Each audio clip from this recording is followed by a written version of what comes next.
Hello everyone, today we'll talk about the problem sum of all subset XOR totals. We're given a list of integers, we want to consider all the possible subsequences of that list, so all the 2 to the n options of taking some elements from it. We want to, for all of those 2 to the n options, calculate the XOR of them separately, add those XORs together and report that sum. This problem is classified as an easy. I'm not really sure why, because the intended solution, since the bounds are very small, is to just enumerate all the subsets, calculate the XOR, and return it. But even then, enumerating all the subsets, thinking about that exponential complexity, I don't think is really appropriate for an easy problem. But we're not going to talk about that solution, because this problem really seems like it should be possible to solve it linearly, and indeed it is possible. And I'd say that this is a very nice puzzle. So if you like bit manipulation problems, then this is a problem for you. Maybe it's easy, maybe it's not. If you don't like bit manipulation problems, then I think this problem is one of the more beautiful ones, one of the more rewarding ones. So feel free to try to solve it yourself, because there are many ways in which you can already find a solution that's fast enough. Maybe with some combinatorics, maybe with some, let's say, more brute force bit manipulation. And of course, finally, as you can maybe see as a spoiler on the bottom of the screen, this problem also has a one-liner solution. And of course, today we'll talk about that, and we'll try to reach it by some basic principles and simple observations. Okay, so first let's talk about the basics. We have XOR, and more generally, we have bit operations.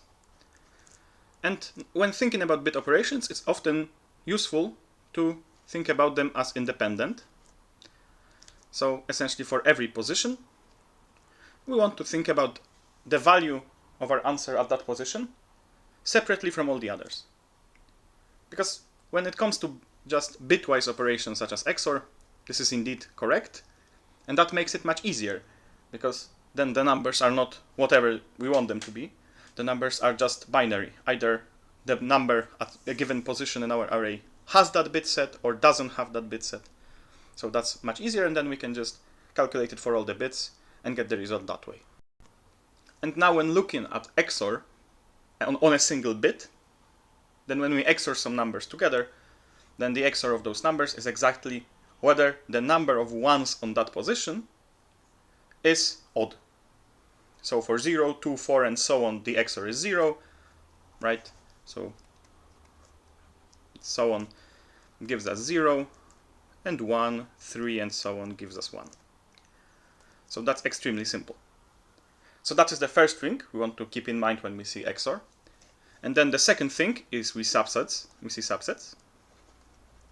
In fact, we want a sum. And since the number of subsets is big, right? We have 2 to the n.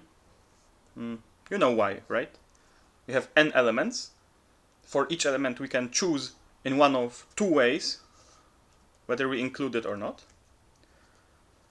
We can do that for all the n elements, so we have to multiply those two options by the number of elements, then we get 2 to the n. So that is bad, 2 to the n, but n is okay.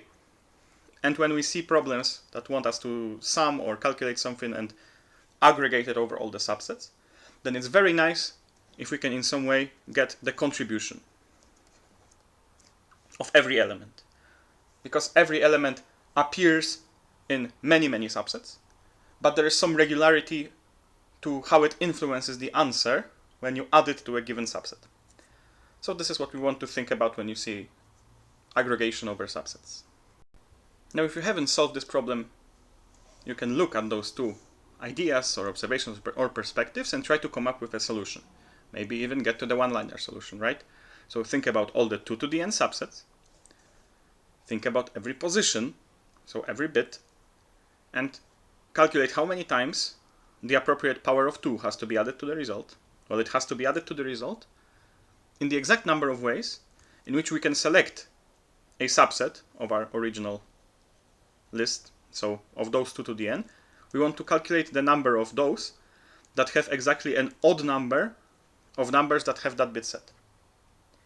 So this is our problem. This is what it asks us to calculate. Probably the simplest way to arrive at a very basic observation that we're interested in, essentially 2 to n minus 1, is that if we look at a given element and that element has a 1 at our position, and we look at all the subsets of other elements, let's say that those subsets have their XOR have a 1 at that position, and those have a 0 at that position. Then for every subset that has a 1, if we don't take this new element, we get another subset that has a 1. And for all the exactly other subsets, so those that have 0, if we take that element, we also have a subset that has a 1 here. So for all the other subsets, in exactly half of them, by adding our element, or not adding our element, will we have a 1 at that position. So that is exactly all the half of all the other subsets will be added. So that is the simplest way, but we can also think about how many ways we can select an odd amount of numbers that have a 1 at that position. We can think about the choose function and the Pascal's triangle. And in Pascal's triangle, of course, since we have every number be the sum of the two numbers above it, the sum of a row is equal to 2 to the n, because since the row tells us in how many ways we can select 0, 1, 2, 3, and so on elements from among n elements, the sum of all those options is just in how many ways we can select any number of elements from among n elements. That is exactly 2 to the n. And also, when you look at positions here, every second position, so either every odd position or every even position, then all the numbers from the row above will appear exactly once in your sum. So the sum of odd positions is the same as the sum of even positions, and it's exactly just the sum of the previous row, so half the sum of this row. This is a very similar argument to what we have done here. Now, if that doesn't seem clear, that's probably because you haven't thought about this yourself, and I really recommend that you do, because you can think about many unrelated topics, about topics both in bit manipulation and in combinatorics while solving this problem, and maybe some of those will click and you'll remember them for later problems. Either way, so what we're interested in doing is to just see for every bit if that bit appears in any number of our numbers. Here I just iterate up to 2 to the power of 20 or 19. But that doesn't matter, we have to just adjust this to be at least as big as the biggest number that we can get. And if it appears somewhere, then we know that we can add it to the result. And we add it to the result because it appears in some subsets. And how many subsets? Well, in exactly 2 to power n minus 1 of all the subsets. But instead of multiplying this portion, so 2 to the power of the appropriate exponent, times,